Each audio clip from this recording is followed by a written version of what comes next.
السلام عليكم ورحمة الله وبركاته. اللهم صل وسلم وبارك على سيدنا محمد وعلى آله وصحبه أجمعين.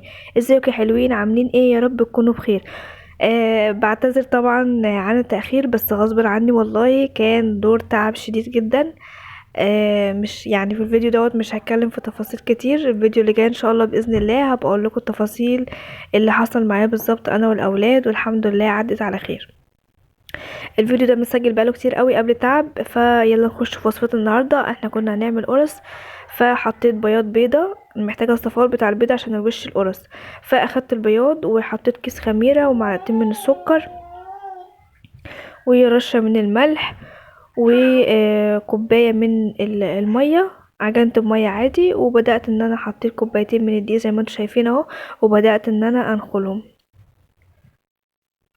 احط كوباية كمان وانخلها، يبقى انا حطيت كده 3 كوبايات من الدقيق، عليهم رشة ملح ونص معلقة من البيكنج باودر، وهعجنهم بقى في قلب بعضيهم دلوقتي. عجنت بمية خالص، وبصراحة القرص طلعت ممتازة، وكان طعمها تحفة، وكانت طرية وهشة من جوه. يعني ما غيرتش اي حاجة. انا دايما بعجن بالرايب او الزبادي، بس المرة دي عجنت بمية لان ما كانش عندي ولا رايب ولا زبادي، كنت محتاجة ان انا اعجن. يعني هنا انا بوريكم ان انا كنت بعجن، ولقيت ان العجينة محتاجة، حطيت لها يجي معلقة دقيق كده. هبدأ ان انا الم بيها العجينة زي ما انتم شايفين. بعد كده مسح الزيت، نضفت الطبق بتاعي ودهنت بيه العجينة، وبدأت ان انا احطها كده واحط عليها، اغطيها بفوطين كده عشان الاختمار. بعد كده جبت صواني اللي هي بتاعتي، وبدأت ان انا احط فيها زيت كده علشان خاطر ان انا ادهنها من الارضية ومن الجوانب علشان تبقى معايا جاهزة. وكمان كنت محضرة العجوة لان انا هعمل القرص اللي هي ترسة العجوة، او قرص اللي هي اللي بتاعت المخابز دي، اللي هي بتبقى متقصقصة من الجناب. العجوة بجيبها جاهزة من فرن الفينو، بعملها على النار كده، او لو هي حلوة قوي معاكي من غير نار ولا اي حاجة، ببدأ ان انا اشتغل فيها وافرد كده او اعملها صوابع زي ما انتم شايفين، على حسب ما انا محتاجة هعمل بيها ايه. بدأت اخد بعد ما العجينة اختمرت معايا طبعا، بدأت ان انا اخد قطع قطع من العجينة كده وافردها في قلب الصينية بوريكم. وبعد كده بحط فيها العجوة، وببدأ ان انا بقفل عليها كويس. بعد كده ببرمها علشان العجينه تدخل في قلب بعضها مع العجوه، وبجيب المقص وببدا ان انا اقصقصها بالشكل ده زي ما انتم شايفين. هي دي ترسة العجوه، انا بوريها لكم اهي عن قريب. والحرف ده والحرف ده بتمسكي كده ايه، بتبططيهم على بعض علشان يمسكوا ببعض. هكمل بقيه كميه القرص بالشكل دوت. هفرد اهو.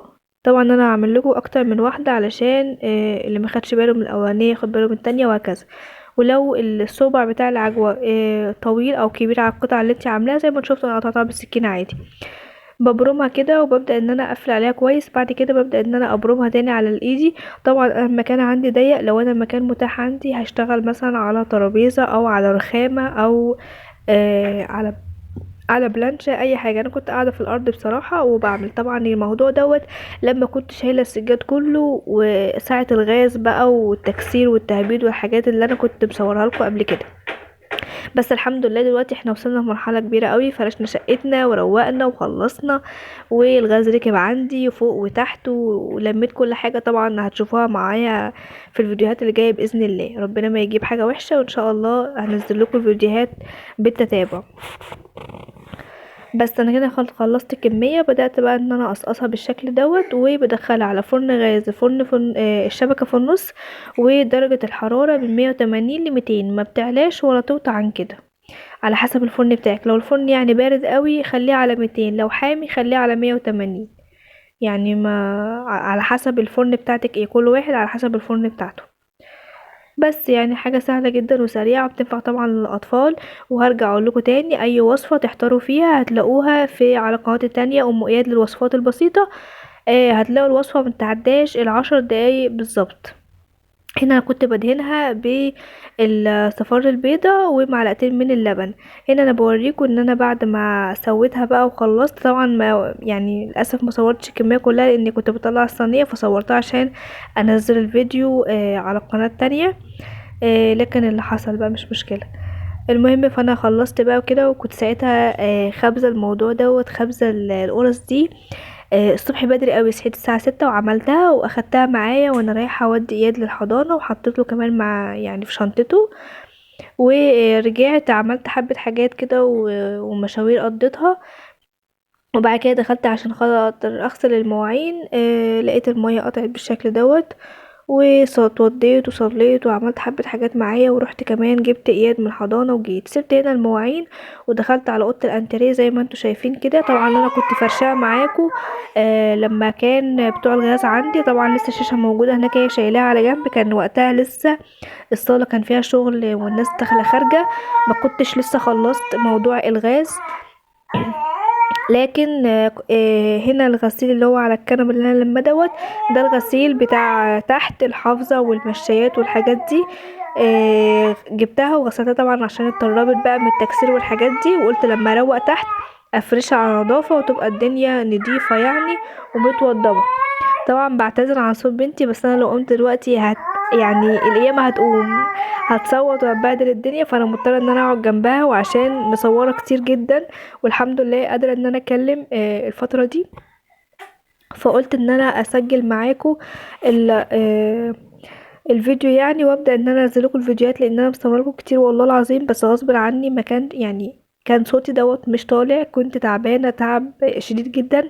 ممكن تلاحظوا ان صوتي متغير، بس يعني بعتذر جدا. المهم فانا بدأت ان انا الم اهو وهوضب الدنيا ديت والم الغسيل بتاعنا وغسيل الشغل بتاع جوزي. والحافظة اللي طبقتها وحطيتها هناك هنا. واياد كان بياكل حلاوة المولد اللي ماما كانت جايباها لي. طبعا انا الفيديو اللي فات نزلتلكوا ان ماما جت باتت معايا وقعدت معايا 3 ايام، وكانت جايبالي الموسم ومشيت بقى. فهو كان بياكل الحلاوة بقى اللي ماما كانت جايباها. فهو هنا كان عمال لي أزأز بقى في ايه، في الحلاوة بتاعة المولد دي. بس بدأت ان انا اطبق الغسيل، وهبدأ بقى لا الم الحاجة اللي في اوضة الانتريه ديت، واعدل الفرشة. هي طبعا نضيفة وكل حاجة، بس يعني ايه متكركبه بقى، غسيل لعب الاولاد الازايز مش عارف ايه. لان كان اليومين دولت كان بتوع الغش شغالين عندي، فكنت مهتميه ببره اكتر. يعني كان بيجوا مثلا يكسروا يعملوا حاجه ويمشوا، او بيركبوا جزء يعني ويمشوا. فبقى بقى ان انا عايزه انضف دوت واوضبه، لان هما تاني يوم بيجوا يشتغلوا، فما كانش ينفع بقى ان انا ابقى براحتي مثلا ابيته يوم او 2 او 3 يعني. فكنت اولويه بقى ليا بره. كنت بنضف واروق كده ايه كل حاجه مع الاكل والشرب والاطفال. كمان كان جوزي مسافر فكنت لوحدي. فعايزه اقول لكم ان انا الفتره دي اتدمرت جدا وتعبت تعب شديد جدا. الحمد لله افتكر الرحمه. بعتذر. هنا بدأت ان انا انفض كده على السريع، قلت لو في ترابة ولا حاجة تروح. وهنا دي علبة الحلاوة، وبدأت بقى ان انا الم فيها كل حاجة كده، الحلاوة واللعب كل حاجة. قلت له يا دي يلا خدها طلعها بره، علشان ايه يعني يساعدني يعني ويتعلم ويتعود ان هو يشيل معايا ويلم لعبه ويلم اي حاجة هو بيبوظها. بحاول على قد ما اقدر والله. هو الموضوع يعني متعب، لان في ناس كتير قوي بتقولي انت ازاي اياد يعني اسمه صغير وبتشغليه والكلام ده. يعني مش بشغله، بس انا بحاول ان انا ازرع فيه ان هو يتعود ان هو مثلا فضل اللعب بتاعته لعب بيها. طب خلاص يلا بقى إيه خلصت لعب، هننام مثلا او هناكل، يلا لم لعبك يلا. يلا عشان نحط الاكل، امسك الصينيه امسك المعلقه امسك الطبق. وعايزه اقول لكم الاطفال بتبقى مبسوطه قوي بالحاجه زي كده، ان هو بيبقى مبسوط قوي ومتحمس ان هو ايه ده هنحط الاكل وانا همسك الصينيه، ايه ده انا همسك الطبق امسك المعلقه هاتي يا ماما. الكلام ده بيبقوا فرحانين. طبعا بعد كده بقى بيبقى ايه الموضوع بقى ايه متعب بالنسبه لهم. يوه ما تحطي يا ماما ما تجيبي يا ماما مش عارف ايه الكلام ده. زي لم لعبه كان بيفرح الاول ويلم معايا اللعب، لكن حاليا لا هو مش بيتبسط بقى، بيبقى بالعذاب بقى. هنا انا كنت خلصت بقى وكنست البلكونه ولميت اي حاجه بقى في الارض في الاوضه الانتريه يعني، ومكانش في حاجه كنت هكنس بس. فشلت بقى شادية بنتي ومشيتها زي ما انتوا شايفين كده. كنت بمشيها لان هي لسه مش بتمشي، هي دوب بس كانت بتقعد بس. وقلت بقى اكنس اوضه الانتريه كده ايه على السريع، لو فيها حاجه ايه اخدها يعني في سكتي وكده، عشان تبقى الاوضه نضيفه اول باول.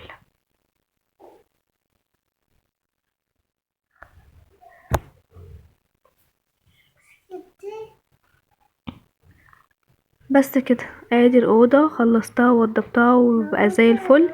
دخلت بقى علشان اعمل لهم الغدا. كان عندي كبد وقوانص اللي هي بتاعه الفراخ، فطلعتها وقلت ايه انا هعملها لهم نتغدى بيها، يعني ايه انا والاولاد مع بعض وكده. فعندي حطيت هنا معلقتين من الزيت او سمنه اللي بتفضليه يعني على حسب، وكنت مقطعه القوانص زي ما انتم شايفين كده قطع صغيره. وبدأت بقى ان انا احطها. بعد كده هقطع عليها بصل جوانح.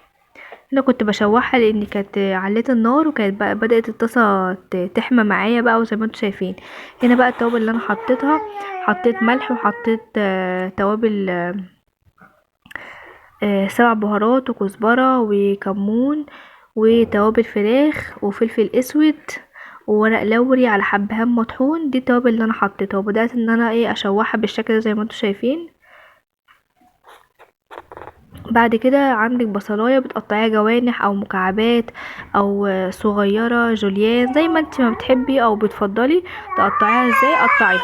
بعد كده ضفتها بقى على القوانص بتاعتي. طب انا ليه ما حطيتش كله مع بعضه؟ لان القوانص بتاخد سوا والكبد بتاخد سوا، دي ليها سوا ودي ليها سوا.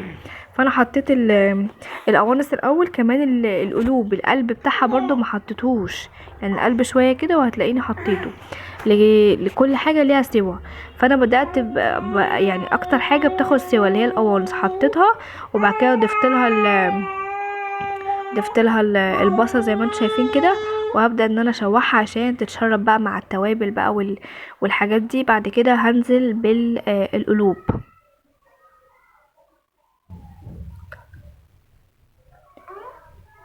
هنا بقى كنت حطيت القلوب اهي قطعتها وحطيتها ووديتهم تشويحه كده ايه بالمعلقه، شوحتهم تشويحه كده دوت على نار عاليه علشان ما ينزلوش ميتهم يعني، وما ما تبقاش منزله حاجات كده غريبه.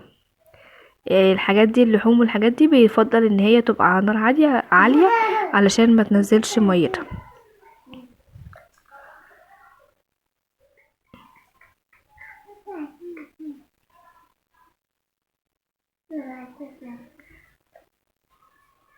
بس عشان اديهم تشويحة كده. بعد كده هنزل عليهم بقرن فلفل، ممكن شطة او رومي اللي بتفضليه، اي حاجة متاحة عندك نزليها اهو زي ما انتم شايفين بالشكل دوت.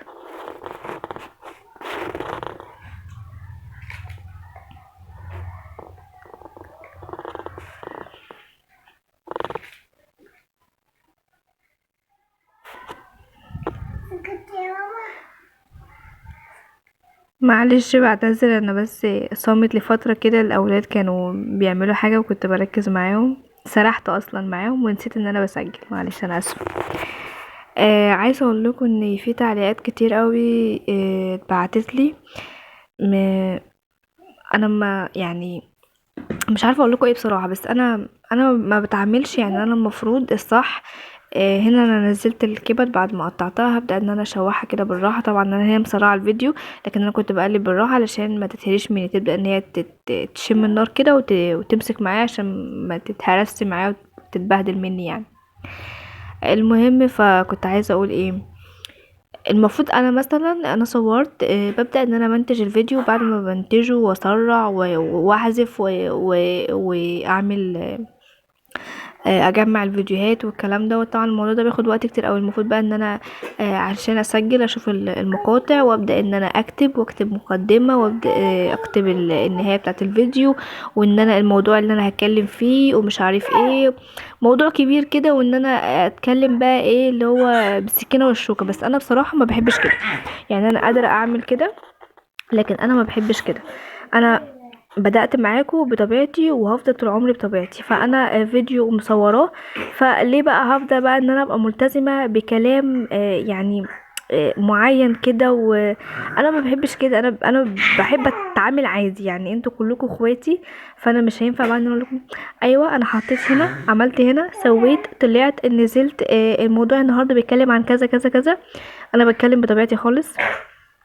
ولازم افضل بطبيعتي، وشايفة ان هو دوت الصح، وان اي حد بيعمل محتوى لازم يتعامل بالطريقة دي. ما ينفعش ان انا اكتب بقى واقيم الكلام واجي اسجل بقى اللي هو ايه بالسكينة والشوكة زي ما بقول لكم. انا ما بحبش كده.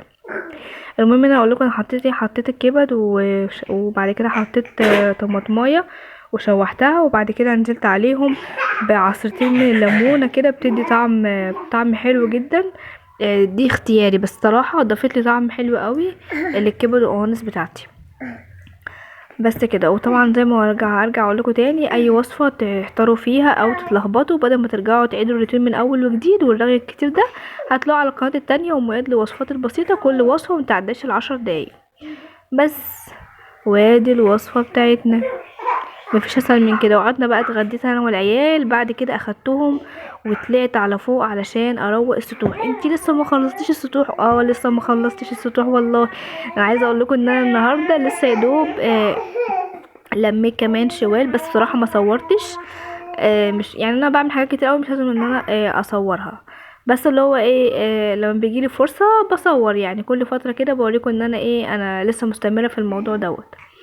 هنا بدأت بقى ان انا الم كده واكنس، وعشان اجيب الشوال بتاعي وابدأ ان انا احط فيه بس. فانا حبيت ان انا اتكلم معاكم واقول لكم ان هي دي طبيعتي، وانا ما بتعاملش غير بطبيعتي. طبعا هنا الفراخ كلها اتلمت عليا والبط كمان، فقلت لا مش هينفع كده، مش عارفه الم زباله. رحت حطيت لهم حبه علف وجيت بس. فبدأت بقى ان انا اهو الم الزبالة. هنا بقى لما انا مشيت كده رحت احط لهم العلف، قلت ايه هيقعدوا بقى يتلهوا فيه وانا اعرف الم شوية الزبالة دي، علشان عايزة اخلص يعني ايه السطوح وكده. وانا الحمد لله قربت ان انا اخلصه بفضل الله. يعني مفيش حاجة بتيجي مرة واحدة، ومفيش حد بيطلع السلم مرة واحدة. هدف انا حطيته في دماغي ان انا عايزه اروق السطوح وانضفها، وهعمل كل حاجه معاكم باذن الله، وهتشوفوا في كل الفيديوهات انا بعمل ايه ان شاء الله باذن الله. الفيديوهات الجايه جميله جدا، وهتشوفوا بالظبط دنيتي وحالي ومحتالي وهنعمل ايه بالظبط. هنا بقى انا ممكن يعني مش هوريكم حاجه زي كده او ما اتكلمش معاكم بصراحه مطلقه زي دي.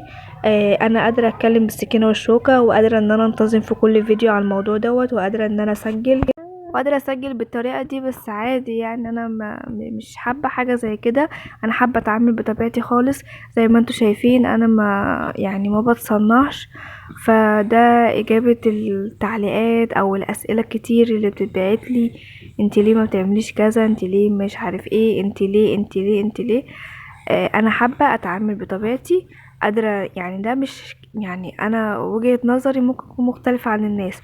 انا شايفة ان الموضوع دوت مش ان هو انا كده بحسن من قناتي وهكبر بسرعة والكلام ده. لا، انا بتصنع، لكن انا لما اتعامل بطبيعتي كبر القناة دوت كبرت بسرعة ما كبرتش، حصل ما حصلش، ده رزق من عند ربنا، تم او ما تمش. انا حابة ان انا اشارك معاكم يومي، بعمل كذا، استفدت بمعلومة مفيدة بقولها، عرفت حاجة مفيدة بقولها. احنا اخوات مع بعضينا، اذا كان اللي بيتفرج عليا راجل او ست، فاحنا اخوات في الله في الاول وفي الاخر. فانا ما ببخلش بمعلومه. حتى عندي في المكان اللي انا قاعده فيه، اي حد بيكلمني او بيسالني بقول المعلومه، ومش ببقى مستنيه مقابل خالص. تمام. فعشان ما حدش يقعد يقول لي الارباح والزياده والنقصان وقناتك وبقالك قد ايه ومش عارف ايه. انا كان في فيديو قبل كده منزلاه وقلت انا ايه اللي صدر معايا او ايه اللي حصل معايا في القناه دي بالذات، وكنت عاملاها من فتره كبيره جدا ووقفتها، او يعني هنقول ان هي اتسرقت مني بمعنى صح. والحمد لله رجعتها تاني. تمام. بس فهنا بقى انا طلعت زي ما انتوا شايفين كده، بدأت ان انا انضف. يعني ربنا يكرمني ان شاء الله، ان شاء الله باذن الله. هقوم خالص كده من دور التعب دوت اللي انا فيه، وهصور لكم السطوح بقى عامل ازاي فوق. بقى لي فتره بنضف وبلم وكده، بس مش مصوره. متهيالي هو ده بس المقطع اللي انا صورته، وما صورتش تاني غير هو ده. فان شاء الله يعني ممكن الاسبوع دوت اصور لكم فيديو ولا او فيديوهين فوق وانا بنضف، لاني خلاص كده الجزئيه دي خلاص قربت تخلص، قاعده الحته اللي على السلم بس. والاوضه كمان اللي انا كنت وريتها لكم فيديو من الفيديوهات متبهدله ومليانه بقى كركبه كده وحاجات قديمه، بدات بقى ان انا فضيتها، يعني قولوا مثلا تلات ارباع الاوضه كده نضفتها ولميت الحاجه اللي فيها وكده، وقاعد بس ال- الربع بتاعها بس فيه كده كركبه. ان شاء الله هخلصها وهظبطها وكده، لاني يعني بفكر ان انا احط فيها البط لوحده واحط الفراخ لوحدها، لسه مش عارفة. وبفكر ان انا اجيب يعني فراخ وبط تاني، بس لسه يعني القرار مش اكيد، يعني حاجة في البيت بتنفع وبتاخد حسنة البيت زي ما بيقولوا. بس وده كان يومي قبل التعب، الحمد لله يعني. وانا اصلا اخدت يعني نسيت بصراحة، كنت حاطه الستاند والكاميرا وكنت عماله بصور وهمشي دلوقتي وهنسى خالص. عمتي هتيجي تندى عليا اللي هي اخت جوزي يعني، هنزل اكلمها وهنسى اصلا ان انا كنت بصور. انا بندمج في الشغل يعني وكده ومش بركز، ومخدتش بالي ان التليفون فاصل شحن، هيفصل يعني، وفصل بالفعل وانا بصور. فين بقى لما انا ببص كده لقيته هو فاصل، قلت يا لهوي، هو انا ما صورتش حاجه بعد كل التعب ده؟ فجيت بصيت لقيت ايه، لا ده ان هو ايه مصور المقطع دوت، فهيفصل بقى معاكم دلوقتي. فاحب اقول لكم ان هو دوت يومي، واشوفكم على خير في فيديو جديد، واتمنى لكم الستر والصحه والسعاده، واتمنى ان الفيديوهات بتاعتي تعجبكم وتنال اعجابكم بشده. اشوفكم على خير في فيديو جديد، والسلام عليكم ورحمه الله وبركاته. باي باي.